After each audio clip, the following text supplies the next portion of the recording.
Votre attention, s'il vous plaît. 50 million French citizens could vote for a new parliament, a new National Assembly, including 50,000 French citizens in the Netherlands. I was one of them.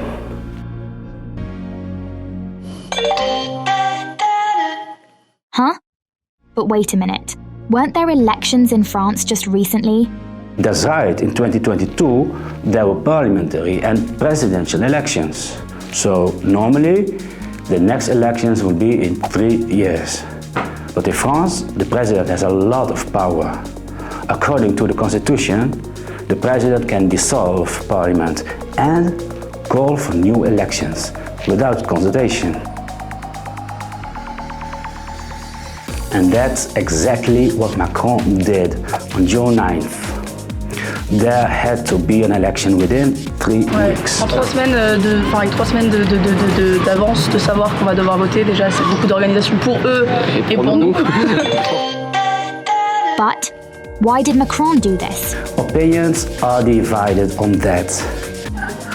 Wat er in zijn hoofd omging, weet ik niet, maar ik denk dat het een behoorlijke shock is geweest. The immediate reason is easy to pinpoint. Macron called for new elections on the same evening the results of the European elections were announced. And that result was a crushing defeat for Macron's centrist party Renaissance. And the far-right party Rassemblement National of Le Pen doubled in size compared to Macron's party. For the first time since World War II, the far-right became the largest party in France. But elections, so soon after such a defeat, isn't that a disadvantage for Macron? It seems so now that the results of the first round are in. Looking at the last few years, we see that Le Pen's party has grown in every election. Now, her party has even won the parliamentary elections. So Macron miscalculated. Look, Macron has had to make tough decisions in recent years, like raising the retirement age, and this has made many French people hate him. Je pense pas que ça soit le meilleur président des Français qu'on ait eu, mais après le contexte. Le Pen, on the other hand, could freely oppose these plans, which made them more popular. But look at these graphs. As you can see, Le Pen's party lost once during the regional elections of 2021.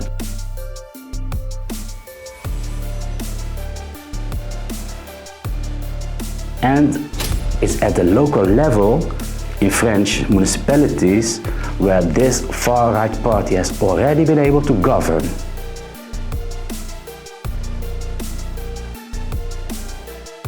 And there they found out that governing also means making unpopular decisions.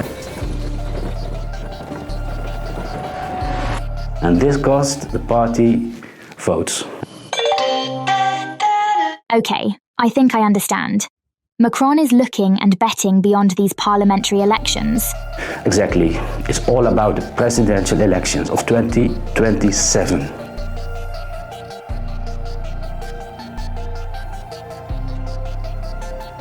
And because, as I said, the president has a lot of power in France. As these graphs show, Le Pen is almost certain to become president in 2027. To prevent Le Pen from winning in 2027, her party had to win now. So Macron's plan worked. Le Pen has actually won. You can't say that yet. Plus, he's taking a big risk. I think there's a worrying shift to the right, personally. Obviously, it's very polarized right now, and that's a bit scary. Because obviously, if you want to pass any legislation, you need to have some unity, and we don't have that. And so that's why I'm voting, because I want to make sure my vote counts towards something. I don't understand anymore. I get that. Let's take a closer look at the election results. But first, you need to understand the complex French electoral system.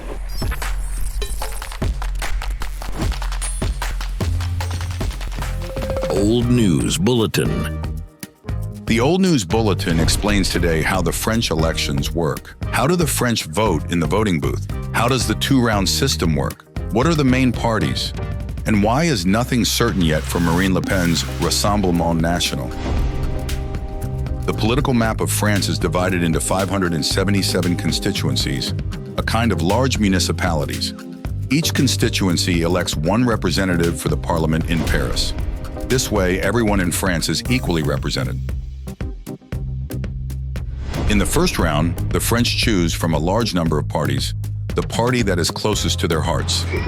On montre notre identité, et puis après, si on est inscrit sur les listes, on peut prendre plusieurs bulletins, et après, il faut mettre un bulletin de vote dans une enveloppe, et pour après pouvoir aller le mettre dans l'urne. C'est différent pour l'Inde, parce qu'en Hollande, oui, on prend un stylo. At this moment, there are three major political blocs. The center-left Ensemble, of President Emmanuel Macron. Décaler l'âge de départ légal, obligatoire, jusqu'à 65 ans. The radical left Nouveau Front Populaire. of Jean-Luc Mélenchon. Nous ne pouvons pas continuer à être embarqués sur le char de guerre des États-Unis d'Amérique. Nous n'avons rien à faire dans l'OTAN. Nous ne sommes pas d'accord avec l'installation des bases militaires. And the radical right Rassemblement National. of Marine Le Pen. Je suis pour l'interdiction du voile dans l'espace public. Je l'ai dit de la manière la plus claire. Je pense que le voile...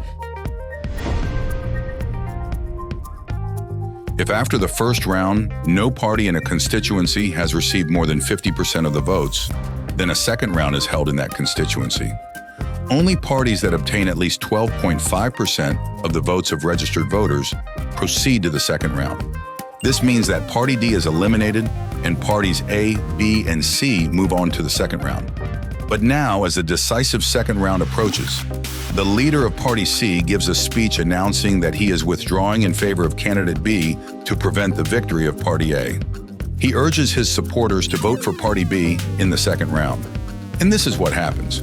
When the results of the second round are known, it becomes clear that Party B has received many more votes than Party A, thanks to the support of Party C. Party B can go to the parliament in Paris. Party A stays home because the winner takes it all in France.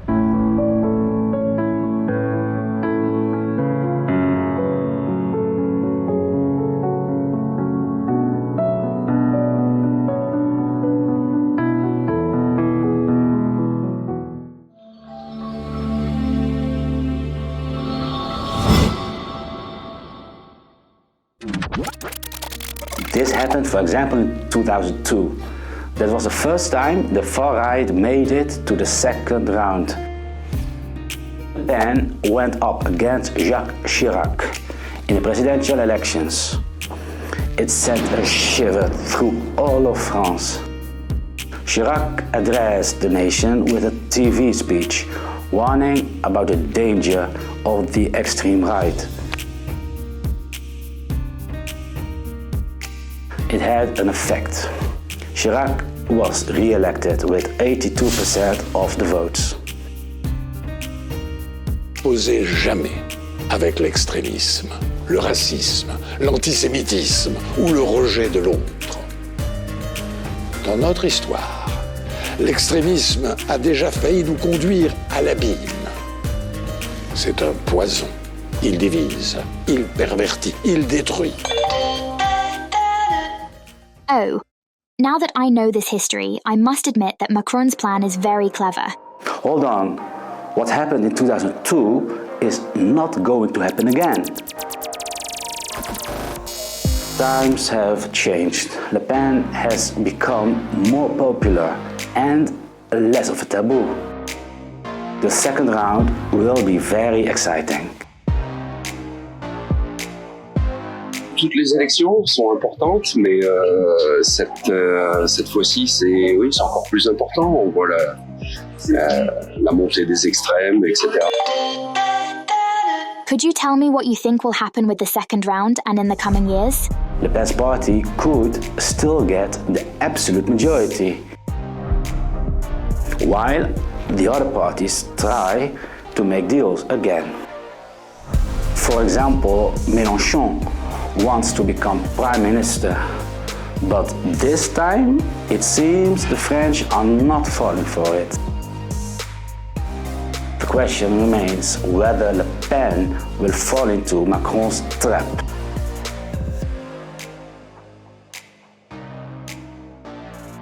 Because if a party gets an absolute majority, they can no longer avoid their responsibilities. A party will have to prove itself. But in the case of the other scenario? If the left-wing bloc wins the second round and Mélenchon becomes prime minister,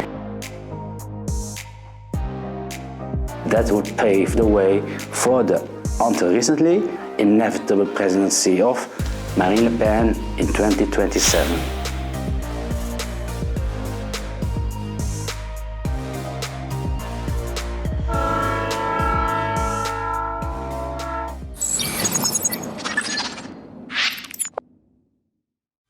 Has Macron played his cards well, or is this modern Sun King in checkmate?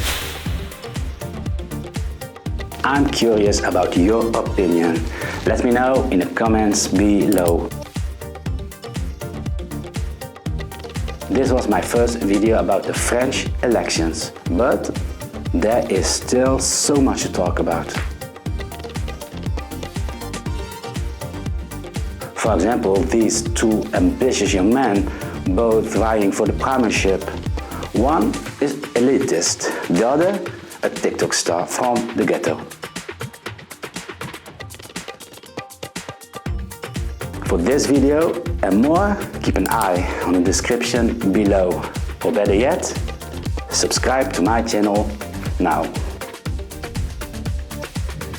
les gars. Ouais.